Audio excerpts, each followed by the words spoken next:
Is your browser looking a little empty because images aren't loading? Today, I'm going to show you how to get those pictures back on your screen in Google Chrome. Let's fix it.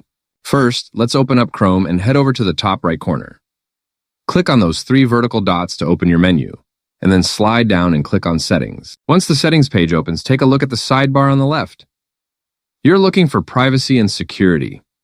Go ahead and click that, and it'll update the main window in the center of your screen. Now, scroll down a bit until you find Site Settings. This is where Chrome handles how websites actually look and behave. Click into that, and then you'll need to scroll down quite a bit further to the Content section. Underneath that, you'll see Images. Click that, and you'll see 2 main choices. If your images are missing, it's probably set to Don't Allow.